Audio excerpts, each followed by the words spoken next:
തിരുവനന്തപുരം വക്കത്ത് പഞ്ചായത്ത് അംഗത്തെയും അമ്മയെയും മരിച്ച നിലയിൽ കണ്ടെത്തി. വക്കം സ്വദേശി അരുണിനെയും അമ്മ വത്സലയെയുമാണ് ജീവനൊടുക്കിയ നിലയിൽ കണ്ടെത്തിയത്. സംഭവത്തിൽ പോലീസ് അന്വേഷണം ആരംഭിച്ചു. വിവരങ്ങളുമായി ഡി ബിനോയ് ചെയ്യുന്നുണ്ട്. ബിനോയ്, മരണകാരണം വ്യക്തമാകുന്നുണ്ടോ? എപ്പോഴാണ് സംഭവം? കൂടുതൽ വിവരങ്ങൾ.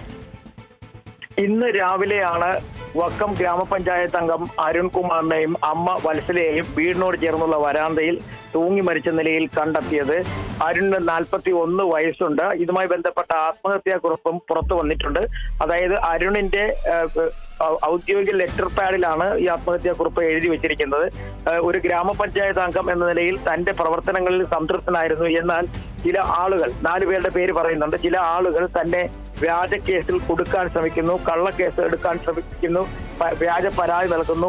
ഇതുകൊണ്ട് തന്നെ തനിക്ക് പാസ്പോർട്ട് എടുക്കാനോ വിദേശത്തേക്ക് പോകാനോ കഴിയാത്ത ഒരു സാഹചര്യമാണ് എന്നുകൂടി കാണിച്ചുകൊണ്ടാണ് കത്ത് എഴുതി വെച്ചിരിക്കുന്നത്. ഇന്ന് രാവിലെ പോലീസ് എത്തിയാണ് മൃതദേഹത്തിന് സമീപത്ത് നിന്നും ഈ കത്ത് കണ്ടെടുത്തിരിക്കുന്നത്.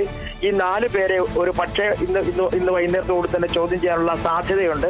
അരുൺ കോൺഗ്രസ് പ്രവർത്തകനായിരുന്നു. നേരത്തെ തന്നെ കോൺഗ്രസിലെ വക്കം കേന്ദ്രീകരിച്ച് പ്രവർത്തിക്കുന്ന ഒരാളായിരുന്നു അരുൺ. എന്തായാലും പോലീസ് സ്ഥലത്തെത്തി ഇപ്പോൾ കാര്യങ്ങൾ പരിശോധിച്ചു വരികയാണ്.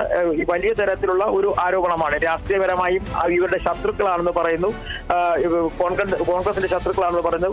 എന്നാൽ തന്റെ രാഷ്ട്രീയ പ്രവർത്തനത്തിന് അപ്പുറത്തേക്ക് സാമുദായികവുമായ പ്രവർത്തനങ്ങളിൽ പങ്കെടുത്തു വരുന്ന ഒരാളായിരുന്നു അരുൺ. ഇതിൽ ഒക്കെ തന്നോട് വൈരാഗ്യമുള്ള ആളുകളാണ് ഈ 4 പേരെന്നും ആ 4 പേർ ചേർന്നാണ് തനിക്കെതിരെ വ്യാജ കേസ് നൽകിയിട്ടുള്ളതെന്നുമാണ് ആത്മഹത്യാക്കുറിപ്പിൽ പറയുന്നത്. ബിനോയ്, അതുപോലെ തന്നെ അന്വേഷണം ഇപ്പോൾ എങ്ങനെയാണ് പുരോഗമിക്കുന്നത്? ഈ അമ്മയും മകനും മാത്രമാണോ വീട്ടിൽ ഉണ്ടായിരുന്നത്? സംബന്ധിച്ചുള്ള കൂടുതൽ വിവരങ്ങൾ ലഭിക്കുന്നുണ്ടോ?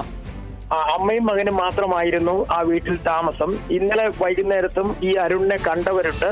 ഇന്ന് രാവിലെയാണ് ഈ അരുണിനെ അന്വേഷിച്ച് വാർഡിലെ കാര്യങ്ങളുമായി ബന്ധപ്പെട്ട് അന്വേഷിച്ചെത്തിയ ആളുകളാണ് ഈ അരുണിനെയും അമ്മയും വീടിന് സമീപത്തെ വരാന്തയിൽ തൂങ്ങി മരിച്ച നിലയിൽ കണ്ടെത്തിയിരിക്കുന്നത്. ആറ്റിങ്ങൽ ഡിവൈഎസ്പി ഉൾപ്പെടെയുള്ള പോലീസ് സംഘം സ്ഥലത്ത് എത്തിയിട്ടുണ്ട്, പരിശോധിക്കുകയാണ്. അല്പസമയത്തിനുള്ളിൽ തന്നെ ഫോറൻസിക് സംഘവും ഉൾപ്പെടെയുള്ളവരിവിടെ എത്തും.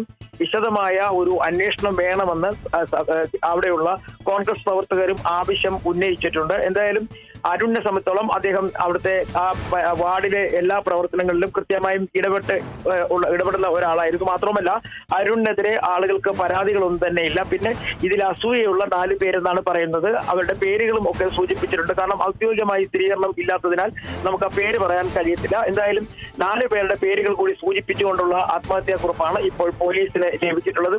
ഒരു പ്രത്യേകതയുള്ളത്, ആ ആത്മഹത്യാക്കുറിപ്പ് അരുണിന്റെ പേരിൽ, അതായത് ഗ്രാമപഞ്ചായത്ത് അംഗത്തിന്റെ പേരിലുള്ള ഔദ്യോഗിക ലെറ്റർ പാഡിലാണ് ആത്മഹത്യാക്കുറിപ്പ് എഴുതി വെച്ചിരിക്കുന്നത്. ശരി ബിനോയ്, തിരുവനന്തപുരം വക്കത്ത് പഞ്ചായത്ത് അംഗത്തെയും അമ്മയെയും മരിച്ച നിലയിൽ കണ്ടെത്തി. വക്കം സ്വദേശി അരുണിനെയും അമ്മ വത്സലയെയുമാണ് ജീവനൊടുക്കിയ നിലയിൽ കണ്ടെത്തിയത്. സംഭവത്തിൽ പോലീസ് അന്വേഷണം ആരംഭിച്ചു.